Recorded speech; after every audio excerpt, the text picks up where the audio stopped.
Here's what I do if I lived in a city where I had to be rich. And technically, I do live in a city where I have to be rich. I live in San Diego, California.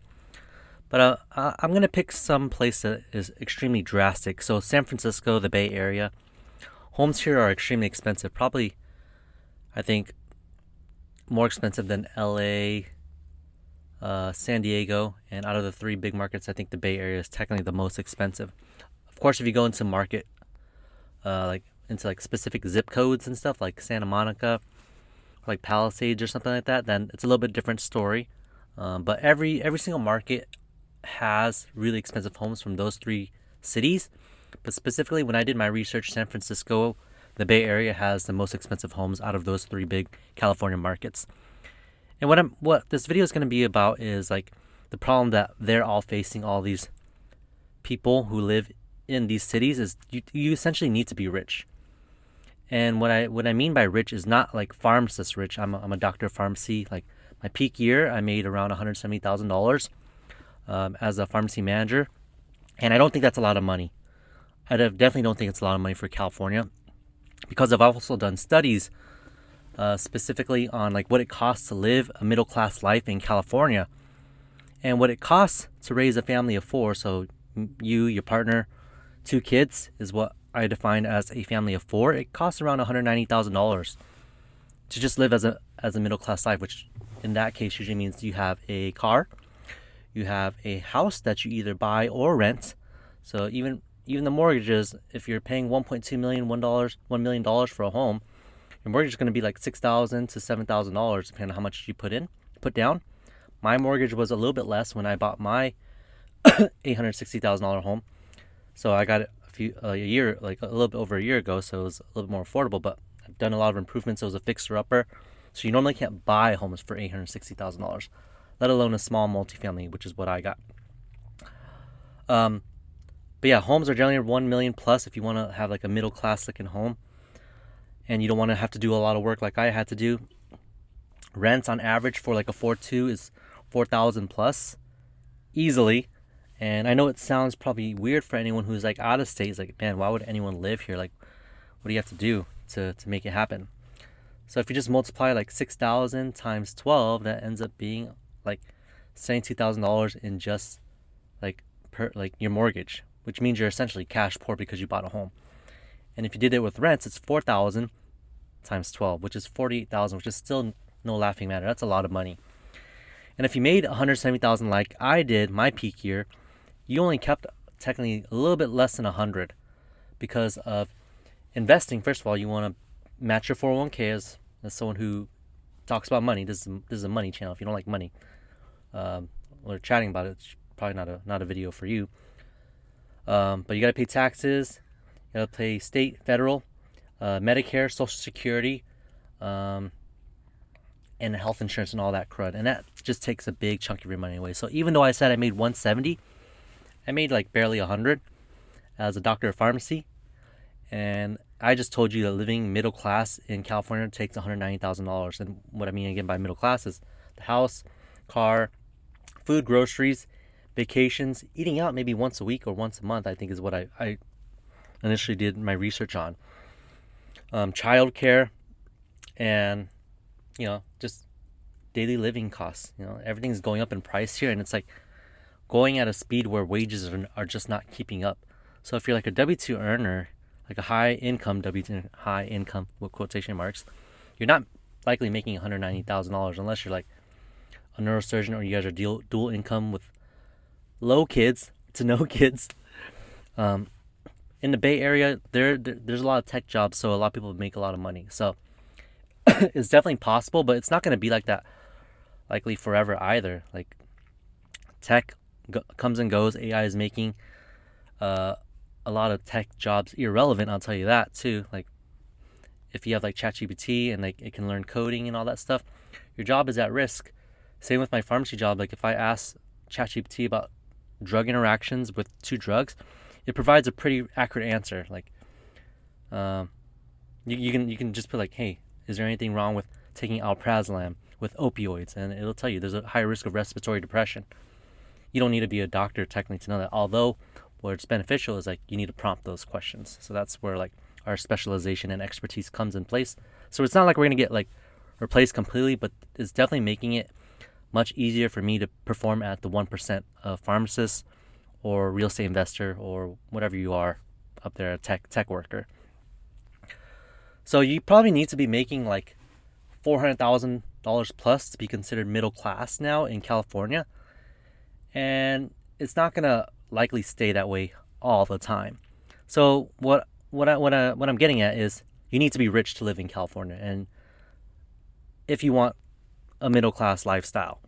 Otherwise, the other lifestyle is totally fine. I mean, I work in my car because I don't make $170,000 if I don't go to the farm anymore. So I pretty much rely on my business completely, and me bootstrapping my business. Although I do make $400,000 plus, I want to make sure it thrives and it's on the right direction. But here's where what the next thing I'm trying to solve is like, yeah, now we understand that you need to be rich if you want to live your life in California, and you want to spend time with your family, kids, and go on vacation, things like that, and you don't want it to be a financial burden. If you're smart enough, you've been or financially smart enough. Let me clarify that because there's a big difference between super smart, street smart, and financially smart. There's tons of smart people I know that are just never been exposed to finance, and it doesn't mean like they've done anything wrong. It's just our system does not, our country does not prioritize that. So unless you're like on YouTube reading books like this one, or like binging about a bunch of Audible books on finance, you're not likely going to understand investing too much. But that's where, like, you know, people like me come in. We chat about money. There's tons of finance YouTubers. I'm going to talk about why I think my strategy is the best over any other strategy, and how we can kind of build wealth faster than other investment vehicles like stocks, crypto, even though crypto's on fire right now. So congratulations to you crypto holders. But traditional real estate, alternatives, I still think my investment strategies are better than alternatives, which can yield 41% returns, which we're not going to talk about at all in this video. We're just going to talk about the issues that people who live in like California with these high requirements for living a normal life are dealing with, and why it's under threat essentially. So now we've talked about like a little bit about like what you need. So you need $400,000 to make $190 after taxes. And then why is it under threat? It's under threat because inflation's happening in California, and home prices are likely to keep on going up. There's just so many rules and regulations that prevent inventory from building up. And of course, it's getting a little bit better in San Diego with like the ADU builds. They're trying to combat it as best as they can. But I don't think that's happening as much in San Francisco and the Bay Area. And there's just so many people that still want to live there. Yeah, people are migrating out of California in droves, but it's just not enough to like still kill the demand for housing. And you could track all this through like U-Haul migration trends, or if you want to go on Redfin and type in like migration trends on Redfin and just put San Francisco in, you can see that people are leaving San Francisco. And surprisingly, for some reason, they're coming to San Diego, which is, yeah, cheaper, but still really expensive. It's maybe like $400,000 on average cheaper, which is big. Yeah, so just keep that in mind. So you have to be rich. You're under threat. Inflation's going to go higher. Housing prices are going to go up likely. Rents are going to go up. If you track like rents like past few years, like I think like 50 years is what I looked at. It's hardly ever like dipped significantly where I would be like excited about like taking on some sort of arbitrage opportunity where I can rent a home here at a really good price and like rent it out to someone else and feel comfortable with it. And people do that. I have a lot of friends who make like $60,000 a month by just purely arbitraging in San Diego, California. And they did it within a year. So it's not hard. Well, it's hard. Let me rephrase that. It's hard. You got to get good at it, but you got to be the best and learn from the best. But those prices are likely gonna rise, and if you're just arbitraging, yeah, you can raise rents on people, but eventually, if people are not making enough money in California, and business owners ever stop spending money, because they're likely the ones spending a lot of money on these crazy vacations where the weekends are like $2,000 a night, $1,000 a night, $500 a night. Like most people can't afford that. Like my family growing up, we definitely would have never bought anything like that. We would have rather stayed at a Walmart and slept in the car than pay $500 per night for a hotel stay. That's that much, or an Airbnb stay. Food is likely going to go up in price, unless deflation happens. So like, there's one like saving grace to all this is like with technology getting better, we could technically have price decreases, which would be awesome for people who live in San Francisco or again the three expensive cities. And now let me talk about like what you essentially need to do. You have to invest essentially. And again, you have to decide what your options are. And if you're making $400,000 and you're investing maybe, I'll say like, takes you a year to save up $70,000 maybe. Because again, you want to spend money, you want to like hang out with your friends, live life, take care of your kids, have a family. So you're probably spending like $150 on daily living expenses, and then investing the rest. I'm hoping, crossing my fingers, you understand that. And if you invest $70,000 into the stock market, it's not a bad deal if you're okay with retiring when you're around like 55 to 65. So that would technically work. You'll probably be like have like a $5 million nest egg. I haven't done the math at the top of my head, but if you want to, but $70,000 every single year times, let's say you're 30 now and you're 60. So if you put 70,000 in times 30, that's almost like 2 point something million, two in the middle million. So you're probably gonna hit 8 figures at least. I'm not gonna give you a number because it's gonna sound dumb, but to figure out that number, what you do is you go to investor.gov, go to the compound interest calculator, put 70,000 on initial investment, and then how long you ever have to invest in that investment vehicle. And then, so like if you're 50, then you maybe only have 10 years to invest in stocks. Then it's going to be a little bit less, and then that's obviously less money you're contributing to the investment. So instead of putting like 70 times 30, you'd only put 70 times 10, which would be $700,000. So that makes around like 9 to 12%, which is a really good return if you're in the long run and you're not in a rush and you're just focused on building skills. It's actually a really good vehicle. The index funds like VTX or the S&P 500. But 12% is nothing for me to get excited about. I personally shoot for retiring within 2 to 5 years using the strategy I'm going to talk about last. So the next thing we're going to talk about is probably crypto. Crypto's cool. I have some. I think it's going to do really well. And obviously it hit $100,000 today, Bitcoin. Congratulations. But it's just so volatile, and then it's still pretty new versus like having data for like 15 to 20 years versus having data for like the past 100 years with stocks and real estate. It just makes me feel more comfortable to put majority of my portfolio in real estate.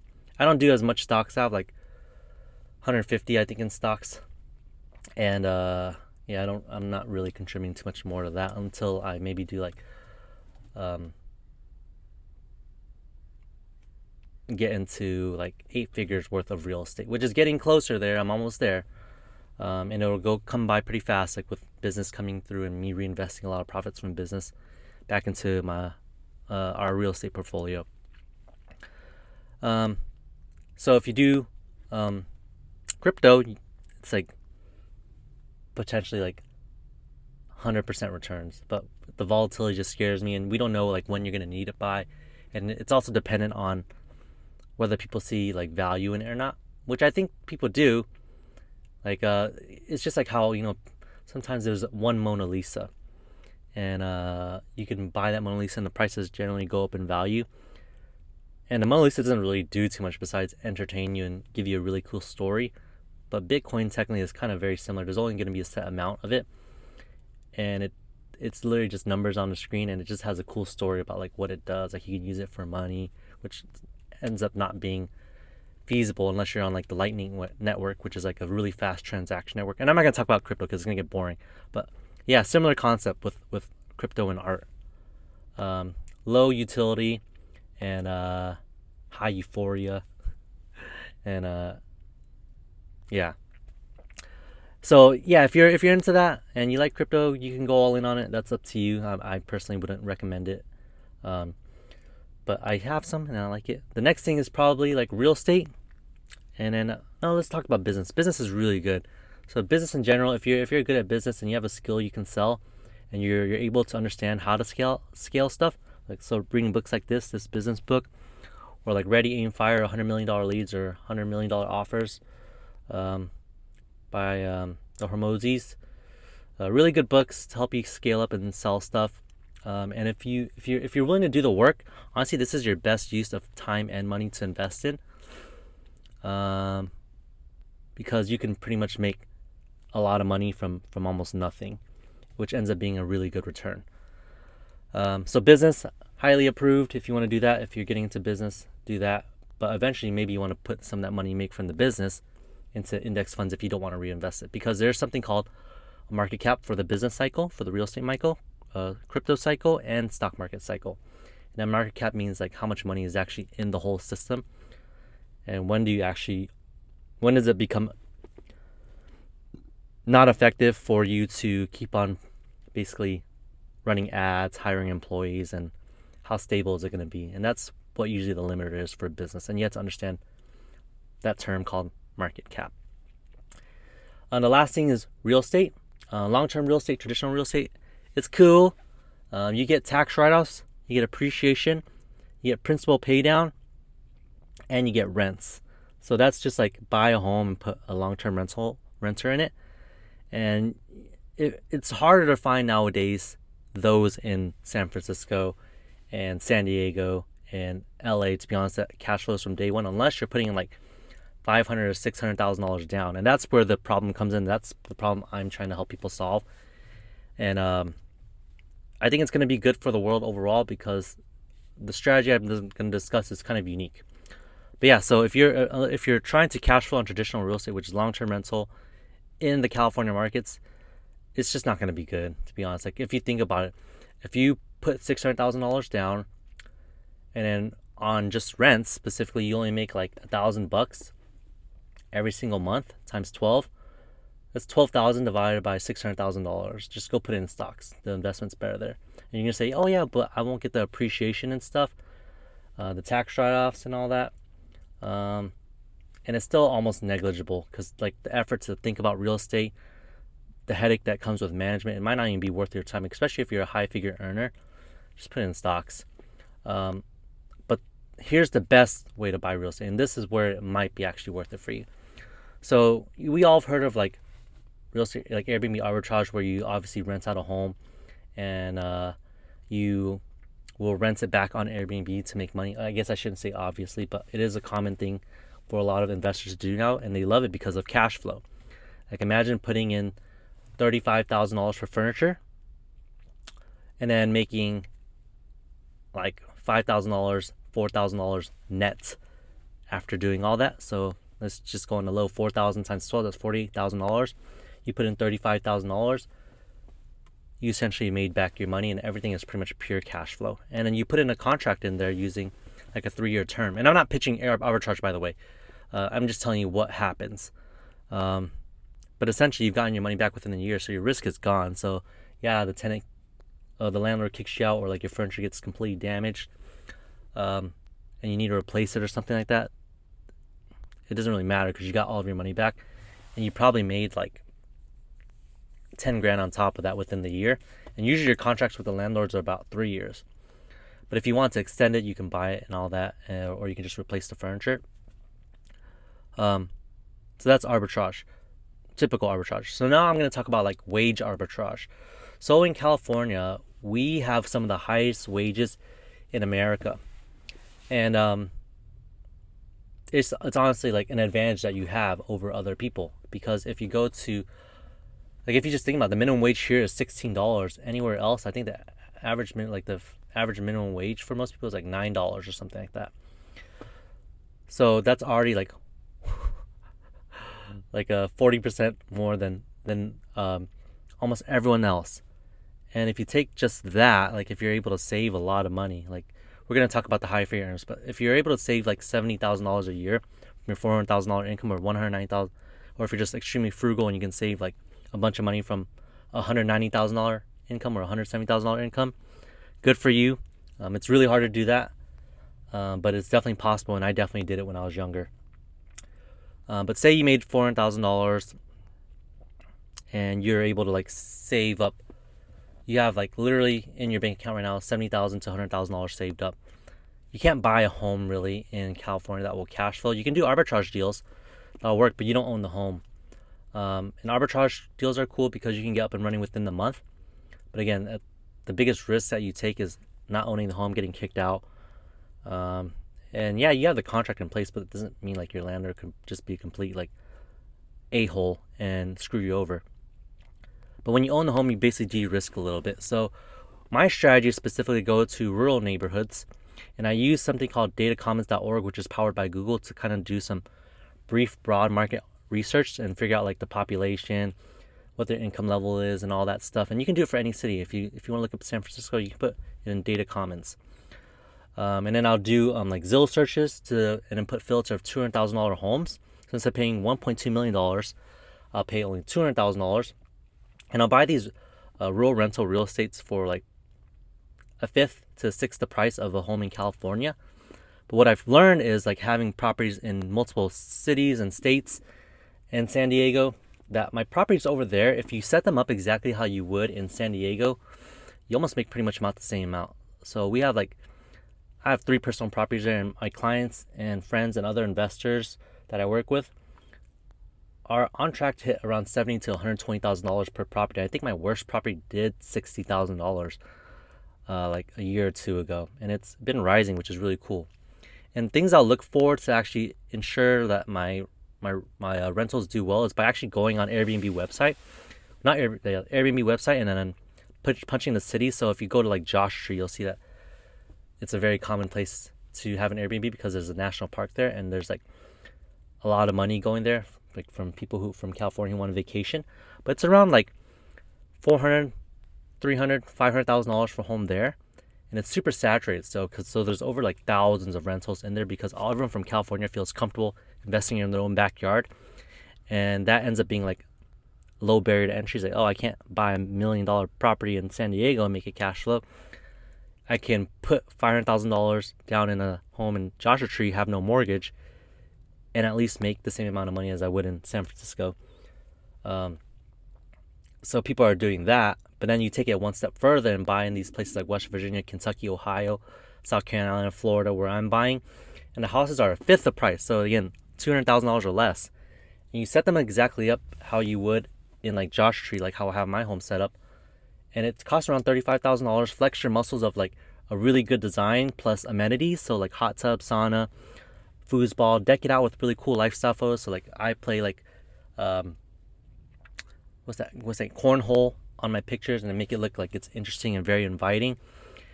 And if you're making $70,000 to $120,000 on a home that costs less than $200,000, you can imagine your return is easily 50% plus. And that's why I even like them more than alternatives. And what's even cooler is like, again, you still get the benefits of appreciation, tax write-offs, and principal pay down, because we're still we're buying the homes exactly how we would in San Francisco, San Diego, California. And sometimes people are like, oh, well, what about the appreciation? It's way less over there.